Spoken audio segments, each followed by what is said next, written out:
We felt, what if we went to Mexico?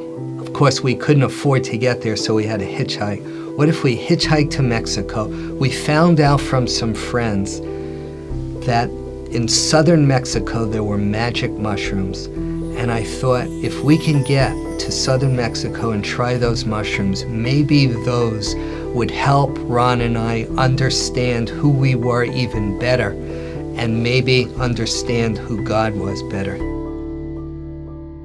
I went to the University of Buffalo, and when I was at Buffalo, that was a time in my life when I was particularly really searching for God. There was just this deep longing in my soul of wanting that there was more to life, that what I had experienced growing up in my Jewish faith served a purpose and was good, but I just felt that there was so much more there, so much more that I wanted to know about God and myself and life.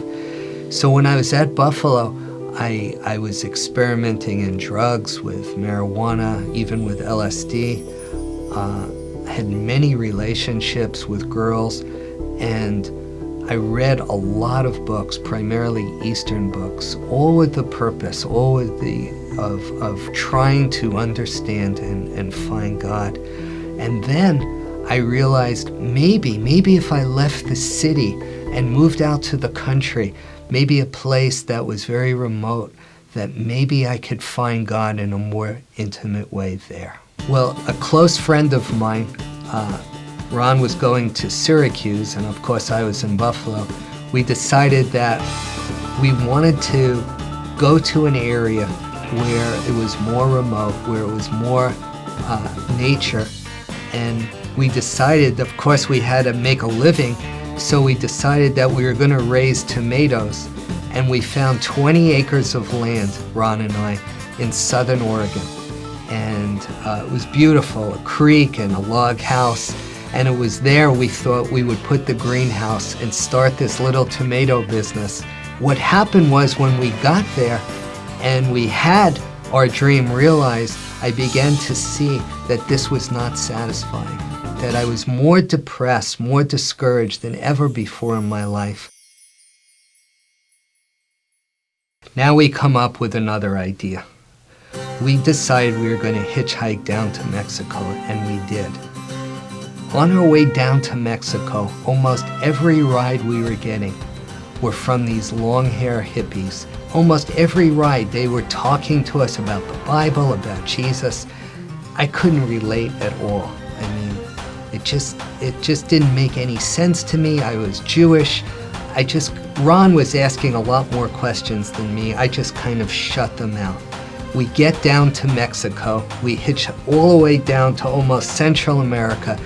And as it turns out, just when we were about to go up to the mountain to get these mushrooms, we find out that they were busting all these long hairs from America, and they said, don't go up the mountain because you'll wind up in jail in Mexico. So on our way back from Mexico, because that trip was a total disaster, we stopped in San Francisco. Ron had introduced me to a girl, Deborah, so we spent a whole weekend together at his brother's place. And in the course of that weekend, I had opened my heart to this girl, Deborah, and started sharing with her all of the things that I was feeling. All these bottled up feelings, feelings about God, feelings about my own insecurities, my fears, my dreams. And we spent hours and hours together that weekend talking and just sharing with each other. At the end of that weekend, I was in love with her. I asked her to marry me. She said no, of course. She thought I was nuts. But something happened in my heart that weekend. Something shifted in me, and I was in love. And I had never experienced this incredible feeling before.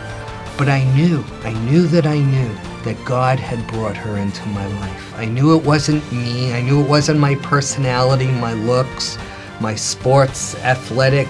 It was God. I knew God just miraculously arranged me to go to Mexico, her to be in San Francisco, and for us to meet. I wanted to give something back to God. I didn't know how, but someone had given me a Bible several months earlier, and I thought, all right, I'm going to read the Bible. And of course, I was familiar with the Old Testament, and I started reading the Old Testament. And in college, I couldn't relate, but now the Bible was coming alive. Anything that I read, Genesis, Exodus, Psalms, anything, it just was so meaningful to me, and I just felt so close to God. And then I get to the New Testament. Now, being raised Jewish, I knew nothing about the New Testament or Jesus. Some of the things he said really disturbed me. He said, I am the way, the truth, and the life, and no man can come to the Father but through me. And I said, how could this be? And he said, the Father and I are one. And I said, but there's only one God. Jesus may be a great man, but... And I was so confused. I wasn't sharing this with anyone. Ron and I had a close relationship, but I just felt that I couldn't talk to him about these particular things. And then one night, I was standing under the stars near a little cabin, and I said, God, if you and Jesus are the same, you got to show me that this is the right thing to do, because I was really scared. Something happened in my heart that night. The next morning, I shared with Ron what had happened that night before, and he had tears in his eyes, and he said, when we were hitchhiking down to Mexico and we were getting picked up, I started reading the Bible, and I started also to talk to God, and I also believed in Jesus, but I didn't share this with you, Mike, because I was afraid, and here we are, that next day, just embracing each other and crying and sharing with each other how God had met us and how we both asked Jesus to come into our life, and we couldn't believe it. We went to this church. It was life-changing for us, but I was still asking God to show me that this was the right decision. Well, the pastor from that church, he was retired. He was in his early 70s. He came out to our cabin one day to see me, and he didn't know what I was wrestling with, but he started to read a portion of scripture to me. It was, who hath believed our report, and to whom is the arm of the Lord revealed? And he shall grow up before him as a tender plant, a root out of dry ground. And he was wounded for our transgressions, and by his stripes we are healed. And he said, Brother Michael, he said, where do you think this is? And I said, I don't know, Matthew, Luke? And he hands me the Bible, and I look, and it said Isaiah. And I said, you're kidding. I said, this is in the Old Testament? Because it was so obvious to me that it was talking about Jesus. And he started to share with me scriptures from all over the Old Testament, showing me that Jesus was the Messiah. And that prayer that I had asked God, show me that this is the right decision.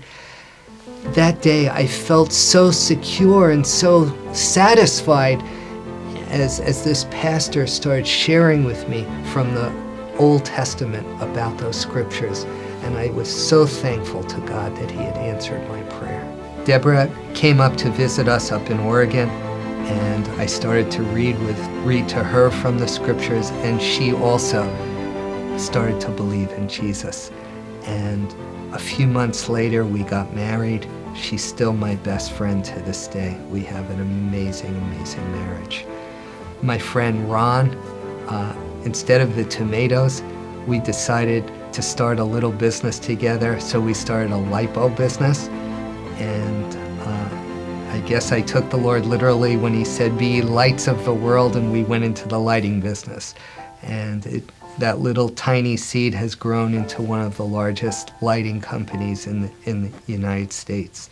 And when we went back to share with our family, my mom and my dad and my brother have also come to believe in Jesus, and that is tremendous.